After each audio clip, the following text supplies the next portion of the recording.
प्यारे दोस्तों, नमस्ते। आज मैं आपको एक बड़ी ही रोचक कहानी सुनाने जा रही हूँ।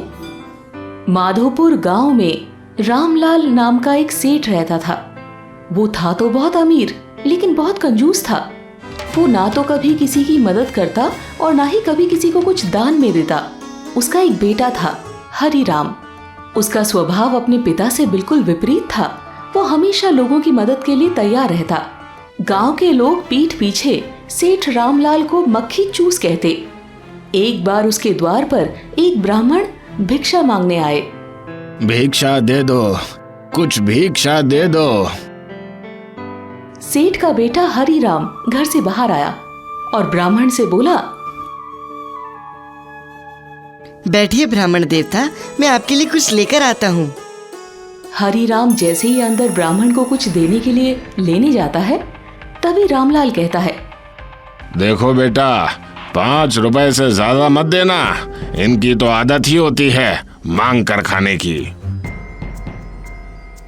पिताजी, वो ब्राह्मण हैं। ब्राह्मण को दान करने से पुण्य मिलता है।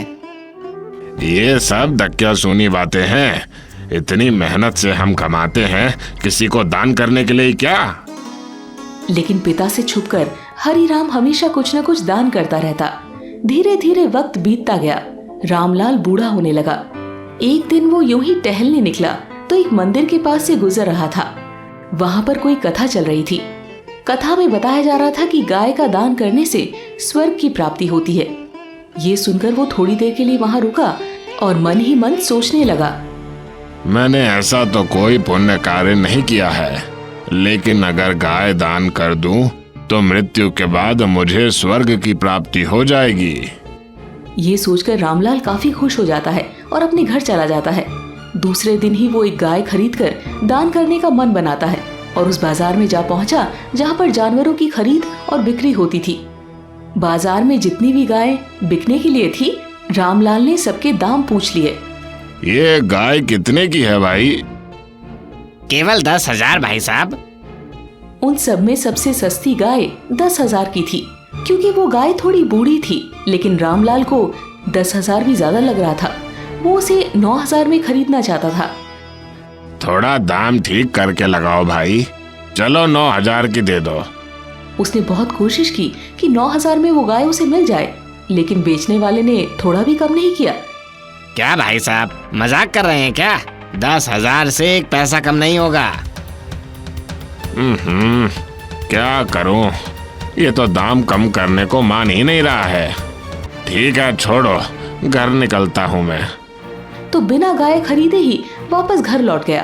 कुछ दिन बाद उसकी तबीयत काफी खराब हो गई। तब उसने सोचा, मैंने अब तक कुछ भी दान नहीं किया। अगर मैं मर गया तो मुझे नरक जाना पड़ेगा। ये सोचकर वो फिर से परेशान हो गया। इस बार उसने अपने बेटे हरिराम को बुलाया। हरिराम, बेटे हरिराम। जी पिताजी, आपने बुलाया मुझे? सुनो बेटा, मैंने कुछ दिन पहले जानवरों के बाजार में एक सफेद रंग की गाय देखी थी, लेकिन उसका मालिक उसकी कीमत 10,000 बोल रहा था। आज तुम वहां जाओ और वो गाय खरीद लाओ, लेकिन ध्यान रखना कि 9,000 से ज्यादा मत देना। ठीक है पिताजी, मैं अभी जाता हूँ। हरिराम बाजार में जाता है तो देखता है कि वो गाय अभी भी है। वो उसके मालिक के पास जाकर गाय की कीमत पूछता है। कितने की दी भाई ये गाय? 10,000 भाई जी। तो वो 10,000 ही बोलता है। ठीक है भाई, ये लो 10,000 रुपए। तो हरिराम 10,000 में ही वो गाय खरीद लेता है। जब वो गाय को खरीद कर घर आता है तो सेठ रामलाल बेटे से पूछता है, 9,000 में ही खरीदी ना? नहीं पिताजी, 10,000 से कम नहीं कर रहा था वो, इसलिए मैंने 10,000 में ही खरीद ली। रामलाल को तो बहुत पछतावा होता है इतने पैसे खर्च होने का, लेकिन अब वो कर भी क्या सकता था। एक ब्राह्मण को उसने वो गाय दान कर दी, लेकिन दान करने के 4 घंटे बाद ही सेठ की मौत हो गई और फिर कुछ देर बाद वो बूढ़ी गाय भी मर गई। रामलाल मृत्यु के बाद जब यमलोक पहुंचा तो यमराज ने उससे कहा, रामलाल, तुमने अपने जीवन में कोई अच्छे कार्य नहीं किए। मृत्यु से 4 घंटे पहले तुमने सिर्फ एक गाय का दान किया है। इसलिए तुम्हें मात्र 4 घंटे के लिए स्वर्ग की प्राप्ति होगी, लेकिन उसके पहले तुम्हें नरक में रहना होगा। यमराज जी, मैं पहले 4 घंटे स्वर्ग में रहना चाहता हूँ, उसके बाद आप मुझे नरक भेज देना। नहीं, ये नियम के खिलाफ है। पहले तुम्हें 1000 वर्ष के लिए नरक में रहना होगा, उसके बाद ही तुम स्वर्ग में 4 घंटे के लिए रह सकते हो।